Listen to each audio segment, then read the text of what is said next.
Hello साथियों, welcome to royal study. दोस्तों, आज की इस वीडियो में मध्य प्रदेश पटवारी 2023 के स्पेशल एग्जाम का नेक्स्ट एनालिसिस आपके लिए लेकर आए हैं। और आज 15 अप्रैल सेकेंड शिफ्ट का एनालिसिस हम कवर करने वाले हैं।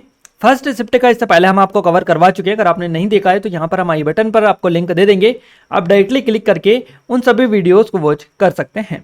गाइस, इस वीडियो में काफी अच्छे लेवल के क्वेश्चंस आज जो पूछे गए हैं वो हम कवर करने वाले हैं। अगर आप चाहते हैं कि इस वीडियो की पीडीएफ फाइल आपको मिले तो आप एप्लीकेशन को डाउनलोड कर लीजिएगा, टेलीग्राम को ज्वाइन कर लीजिएगा। दोनों की लिंक आपको डिस्क्रिप्शन में मिल जाएगी।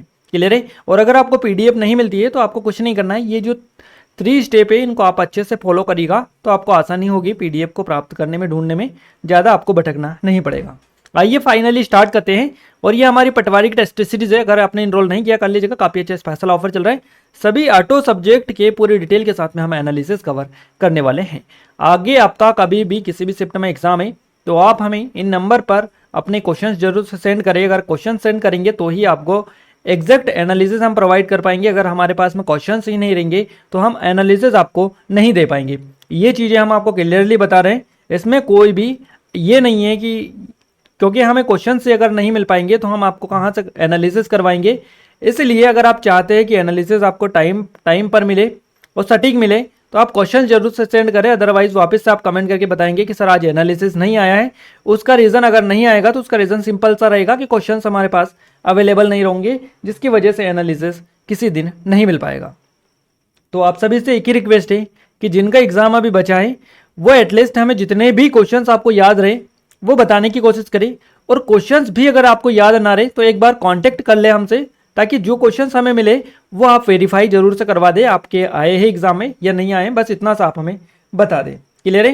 तो आप इस चीज़ को थोड़ा सा सीरियस लीजिएगा, क्योंकि आप अगर हेल्प करेंगे तो आपकी दूसरे हेल्प करेंगे। जिनका पहले एग्जाम हुआ है उनने भी आपकी हेल्प की है तो आप उनके लिए भी, बाद वाले के लिए भी इतना तो कर ही सकते हैं।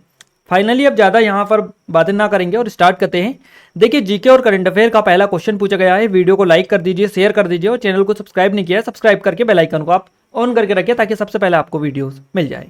पहला क्वेश्चन पूछा गया है, सिक्किम किस संशोधन अधिनियम के द्वारा भारत का अभिन्न अंग बना था या फिर ये बेसिकली राज्य बनाया गया था? तो 36वां संशोधन अधिनियम था ये। 36वें संशोधन अधिनियम 26 अप्रैल 1975 के द्वारा सिक्किम जो था भारत का एक अभिन्न अंग ये बन गया था। तो यही आपका बिल्कुल करेक्ट आंसर रहेगा। और अगर आपसे डेट पूछी जाए तो 26 अप्रैल 1975 सिक्किम आपको स्पेशली याद रखना है। और ये जो अधिनियम था ये अधिनियम 36 द्वारा सिक्किम भारतीय संघ का 22वां राज्य बना था। तो क्वेश्चन इस तरह से भी पूछा जाएगा कि 36वें संशोधन अधिनियम द्वारा सिक्किम भारत का कौन सा नंबर का राज्य बना था? तो 22वां बना था। सिक्किम नामग्याल द्वारा शासित है एक स्वतंत्र राज्य था जो 1642 में फंट सोग निंगम्याल द्वारा स्थापित एक राजवंश था।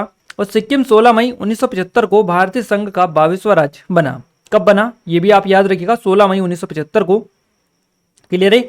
इसके अलावा देखिए, काजी लेंदु दोरजी राज्य के पहले मुख्यमंत्री थे। सिक्किम के पहले मुख्यमंत्री कौन थे? स्पेशली याद रखिएगा, क्योंकि इस तरह की जो चीज़ें होती है, स्पेशली जो क्वेश्चंस रहते हैं, इन क्वेश्चंस में ऐसी चीज़ें आपकी पूछ ली जाती हैं। अगला क्वेश्चन है हमारा, सैयद मुश्ताक अली की आत्मकथा कौन सी है? तो इनकी आत्मकथा का नाम है क्रिकेट डिलाइटफुल। इनकी आत्मकथा है सैयद मुश्ताक अली की। ये एक भारतीय क्रिकेट टीम के खिलाड़ी थे जो दाएं हाथ के सलामी बल्लेबाज रहे, जिन्होंने एक भारतीय खिलाड़ी के रूप में पहली बार विदेशी धरती पर टेस्ट शतक लगाया था। और ये क्वेश्चन आपका ज़्यादातर पूछा जाता है, विदेशी धरती पर टेस्ट शतक लगाने वाले पहले बल्लेबाज भारतीय जो टीम के क्रिकेटर हैं इनका नाम।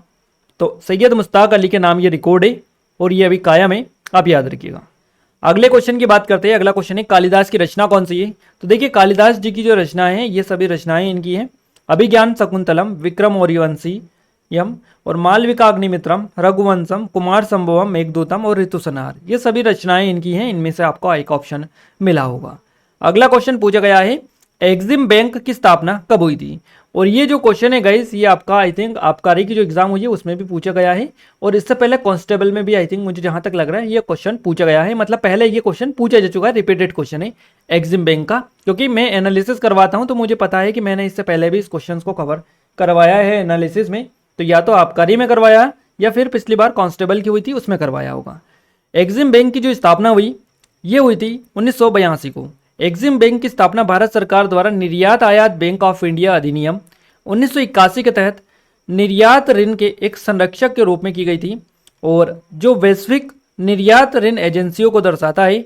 एग्जिम बैंक उत्पादों और सेवाओं की एक विस्तृत श्रृंखला के माध्यम से उद्योगों और एसएमई के जरिए या फिर इसके लिए विकास इंजन के रूप में कार्य बेसिकली करता है। इसका मुख्यालय कहाँ पर है?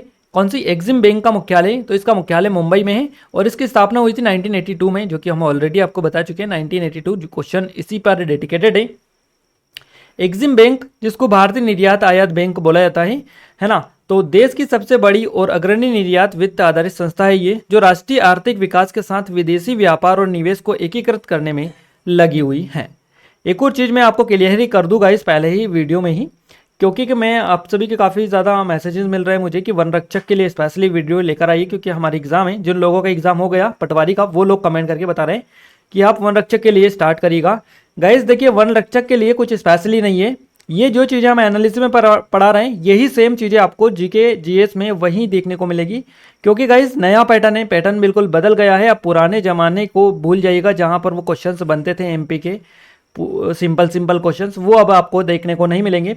पूरा नेशनल जीके आप कवर करें, नेशनल करंट अफेयर करें और जिस लेवल के आपके एग्जाम में क्वेश्चंस बन रहे उसको अगर आप पढ़ेंगे तो बेहतर रहेगा मेरे ख्याल से। बाकी अगर ऐसे कुछ भी उठपटांग पढ़ते रहेंगे ना तो उससे कुछ होने वाला नहीं है। क्लियर है? तो आप एनालिसिस जो हम करवा रहे हैं ये बिल्कुल नए पैटर्न पर आधारित सीरीज है और इसको सबसे ज़्यादा आप कवर करिए, तैयार करें, क्योंकि यहाँ पर एक्स्ट्रा फैक्ट भी आपको मिल रहा है। अगर इनको आप साथ में कवर करते चलेंगे तो इससे कहीं ना कहीं आपको जो क्वेश्चंस बन रहे हैं वो तो कवर होंगे, उससे रिलेटेड फैक्ट भी कवर हो जाएंगे और जो कि बिल्कुल लेटेस्ट पैटर्न पर आधारित है। नए नए क्वेश्चंस ये हैं जो कि पटवारी और आबकारी में आए हुए हैं। क्लियर है? अगला क्वेश्चन है गाइस, पानीपत में काबुली मस्जिद किसके शासनकाल में बनाई गई थी? और ये ऐसे क्वेश्चन है जो कि पीएससी भी नहीं पूछना है, इतने एडवांस लेवल के क्वेश्चंस, ऐसे क्वेश्चंस अब व्यापम पूछने लगा है। पानीपत में काबुली मस्जिद किसके शासनकाल में बनाई गई थी? तो बाबर के शासनकाल में बनाई गई थी। काबुली बाग मस्जिद है बेसिकली ये, और पानीपत की एक मस्जिद है। 1526 में पानीपत की पहली लड़ाई हुई थी। सुल्तान इब्राहिम लोदी पर अपनी जीत को अंकित करने के लिए सम्राट बाबर द्वारा 1527 में निर्मित किया गया था। तो क्वेश्चन क्या याद रखना है यहाँ से आपको, काबुली मस्जिद कहाँ पर है? पानीपत में है। किसने बनवाया था? बाबर ने बनवाया था। किस लिए? इब्राहिम लोदी पर अपनी जीत को अंकित करने के लिए बनवाया था। कब बनवाया था? 1526 में यह लड़ाई हुई थी और 1527 में, एक साल बाद इसको इन्होंने निर्मित किया था। तो ये चीज़ें आप याद रखिएगा, क्योंकि क्वेश्चन इसी तरह से पूछा जाता है। अब पूछ लिया है कहाँ पर है, किसके द्वारा बनवाई गई और कब बनवाई गई और किसके लिए बनवाई गई। तो इस मस्जिद का जो नाम है ये बाबर की पत्नी काबुली बेगम के नाम पर रखा गया है। तो ये भी आप स्पेशली याद रखिएगा किसके नाम पर इसका नाम रखा गया है। जब पानीपत के पास बाबर के पुत्र हुमायूं ने शेरशाह सूरी के वंशजों को हराया था, तो ये चीज़ें भी आप थोड़ा सा देख लीजिएगा। अगला क्वेश्चन है FIH, ये FIH player of the year award है 2022 का। तो FIH player of the year 2022 के रूप में किसे नामित किया गया? सही जवाब रहेगा हरमनप्रीत सिंह को। हरमनप्रीत सिंह एक हॉकी टीम के स्टार है, भारतीय हॉकी टीम के। तो भारतीय हॉकी टीम के स्टार हरमनप्रीत सिंह पुरुष FIH player of the year 2021-22 के लिए नामित किया गया है, जो लगातार वर्षों में पुरुष वर्ग में पुरस्कार जीतने वाले सिर्फ चौथे खिलाड़ी बन गए हैं। और हॉकी में भारत के स्टार डिफेंडर और ड्रैग फ्लिकर हैं। हरमनप्रीत सिंह इनका नाम है। FIH men's player of the year award से इनको नवाजा गया है और लगातार दूसरी बार यह उपलब्धि अपने नाम इन्होंने की है। 26 साल के हरमनप्रीत ऐसा करने वाले दुनिया के सिर्फ चौथे खिलाड़ी बन गए हैं। क्लियर है? आइए आगे बढ़ते हैं। अगला क्वेश्चन पूछा गया है, तानसेन का मूल नाम क्या था? तो तानसेन का मूल नाम था रामतनु पांडे। तानसेन का जन्म जो तानसेन थे ये जन्म से हिंदू थे और उन्होंने अपना अधिकांश जो जीवन था ये भक्ति संगीतों की रचना में बिताया था। और उन्होंने देखिए, उन्हें सम्राट अकबर के दरबार में नवरत्नों या 9 रत्नों में से एक 60 वर्ष की आयु में मुगल दरबार में शामिल होने का आदेश दिया गया था। राग मियाँ मल्हार को 16वीं शताब्दी में संगीत जो सम्राट थे मियाँ तानसेन इनके द्वारा रचा गया था। अगले क्वेश्चन की बात करते हैं। अगला क्वेश्चन है, अंडर 17 महिला विश्व कप भारत 2022 का आधिकारिक शुभंकर क्या है? तो अंडर 17 महिला विश्व कप भारत 2022 का जो शुभंकर है, विश्व कप 2022 भारत का आधिकारिक शुभंकर इसमें ईबा है। ईबा देखिए, फीफा ने 11 अक्टूबर 2021 को अंडर 17 महिला विश्व कप भारत 2022 के आधिकारिक शुभंकर का अनावरण किया और इस शुभंकर का नाम ईबा है, जो एशियाई रोशनी है, माफ कीजिएगा एशियाई शेरनी ये है, जो नारी शक्ति का प्रतिनिधित्व करती है। तो ये एक शेरनी है, ईबा इसका नाम है ना। और ईबा देखिए, ये फीफा जो है, फीफा अंडर 17 महिला विश्व कप भारत 2022, इसका आयोजन 11 अक्टूबर से 30 अक्टूबर 2022 तक किया गया है। और ईबा का लक्ष्य विश्व भर की लड़कियों, है ना, और महिलाओं को उनकी पूरी क्षमता तक कार्य करने के लिए प्रेरित करना है। अगला क्वेश्चन पूछा गया, NEFT का पूरा नाम क्या है? नेशनल इलेक्ट्रॉनिक्स फंड ट्रांसफर इसका फुल फॉर्म होता है NEFT का। नेशनल इलेक्ट्रॉनिक फंड ट्रांसफर एक भुगतान प्रणाली है जिसके द्वारा एक बैंक खाते से दूसरे बैंक खाते में पैसे ट्रांसफर कर सकते हैं। तो ये क्वेश्चंस जो कि हमें मिले हैं यहाँ पर आपको बताने की कोशिश की। मुगल काल से क्वेश्चन था, एग्जैक्ट क्वेश्चन नहीं मिला है। लेटेस्ट बुक आपकी कोई से पूछी गई थी। इसके अलावा वाग्य यंत्र से रिलेटेड भी क्वेश्चन बना था। क्लियर है? तो आप ज़्यादा से ज़्यादा हमने जो स्टार्टिंग में नंबर बताए उन नंबर पर अपने एग्जाम देने के बाद में, सेंटर से निकलने के बाद में क्वेश्चन जरूर सेंड करें, ताकि हम आपको सारे question as it is cover करवा पाएँ। क्लियर है? अगर आप चाहते हैं तो हम कंटिन्यू करवा पाएंगे, नहीं चाहते हैं, क्वेश्चंस नहीं भेजेंगे, तो हो सकता है कभी भी ये सीरीज बंद हो सकती है।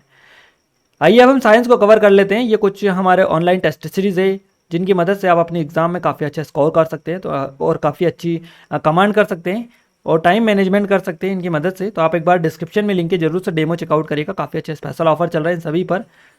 एप्लीकेशन को डाउनलोड करके कंप्लीट डिटेल वहीं पर मिल जाएगी। साइंस का पहला क्वेश्चन बना है, सरीसृप वर्ग में कौन से जंतु आते हैं?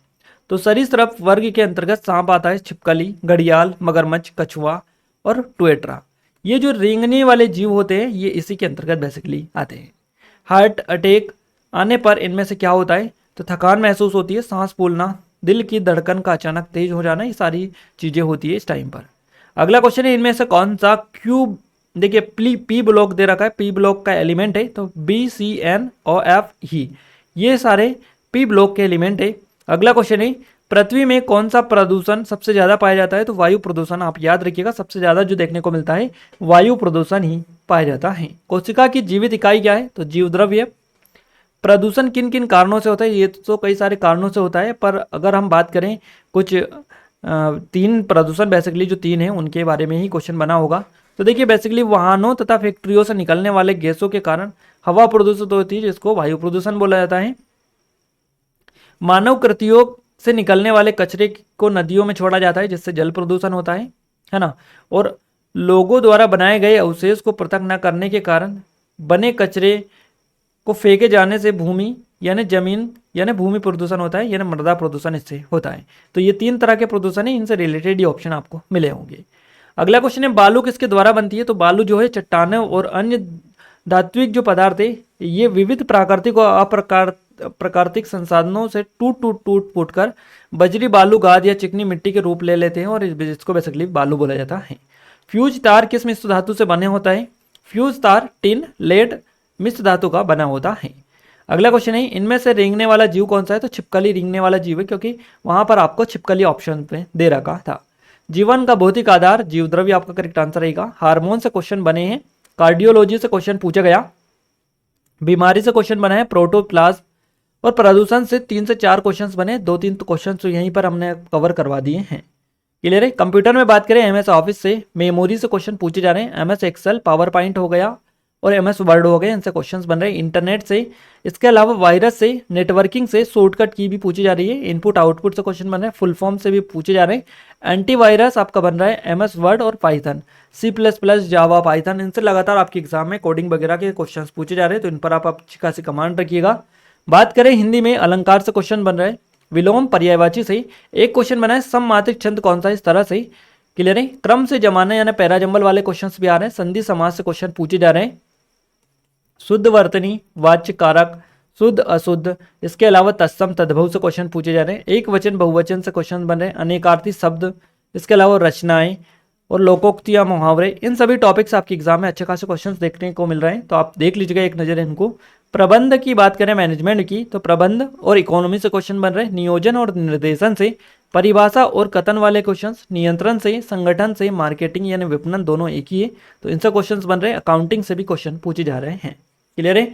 आइए अब हम इंग्लिश की बात करते हैं। इंग्लिश में पैराजंबल से 7 से 8-9 क्वेश्चन आ रहे हैं और ज़्यादा भी हो सकते हैं किसी किसी शिफ्ट में, बट 7-8 क्वेश्चंस डेली आपके एग्जाम में देखने को मिल रहे हैं। सिनोनियम एंटोनियम से क्वेश्चंस बन रहे हैं, डायरेक्ट इनडायरेक्ट स्पीच से 2-3 क्वेश्चंस पूछे जा रहे हैं, एक्टिव पैसिव वॉइस से भी 2-3 क्वेश्चंस में से स्पेल्ड आइडम से क्वेश्चंस बन रहे हैं, ईरर वाले और सेंटेंस करेक्शन वाले, ये 8-9 टॉपिक है जहां से आपका डेली क्वेश्चन आ रहा है। बात करें मैथ्स में, तो मैथ्स में नाव धारा वाले क्वेश्चंस बन रहे हैं, एसआई सीआई से क्वेश्चन पूछे जा रहे हैं, समय कार्य से लाभ हानि से क्वेश्चन बन रहे हैं, चाल दूरी से क्वेश्चन बन रहे हैं, प्रतिशत यानी औसत से, प्रतिशत और औसत से भी क्वेश्चन पूछे जा रहे हैं, पाई चार्ट, अनुपात समानुपात, बोर्ड मास, मिश्रण, क्षेत्रमिति। इसके अलावा गाइस सरलीकरण भी आपका अच्छा खासा आ रहा है, संख्या पद्धति भी अच्छा खासा देखने को मिल रहा है। रीजनिंग में बात करें, मिसिंग नंबर हो गया, इसके अलावा 5 से हो गए, नंबर सीरीज हो गई, alphabet series, blood relation, calendar, coding decoding, आकृति, कथन निष्कर्ष हो गया, दर्पण और रैंकिंग। इन सभी टॉपिक्स आपके एग्जाम में यहाँ पर भी रीजनिंग में भी क्वेश्चन देखने को मिल रहे हैं। तो सारा पूरा डिटेल के साथ में आपको कवर करवाया कहाँ कहाँ से किस तरह के क्वेश्चंस पूछे जा रहे हैं, आपको पूरा आइडिया लग गया है। अब आगे का आपको क्लियर हो चुका है कि आप किस तरह से आगे की तैयारी आपको कंटिन्यू रखनी है। इस वीडियो को ज़्यादा ज़्यादा शेयर करें दोस्तों को और अपने फ्रेंड्स को, जिन लोगों का आपको पता है कि ये तैयारी करें उनको जरूर सेंड करें, क्लियर है, ताकि उनको भी हेल्प मिल पाए, है ना। इसके अलावा जिन लोगों ने चैनल को सब्सक्राइब नहीं किया, सब्सक्राइब करके बेल आइकन को ऑन करके रखें ताकि जो भी नया वीडियो आए सबसे पहले आप तक पहुंच पाए। ये कुछ ऑनलाइन कोर्सेस है, इनको देख लीजिएगा, ऑलरेडी हम आपको बता चुके हैं, पर डिस्क्रिप्शन में लिंक है, आप एक बार विजिट करिएगा। इस वीडियो के पीडीएफ के लिए टेलीग्राम को एप्लीकेशन को डाउनलोड कर लीजिएगा, दोनों के लिंक आपको डिस्क्रिप्शन में दे चुके हैं, क्लियर है। तो मिलते हैं हमारी कल के फर्स्ट शिफ्ट के एनालिसिस के साथ, तब तक ले जय हिंद, वंदे मातरम।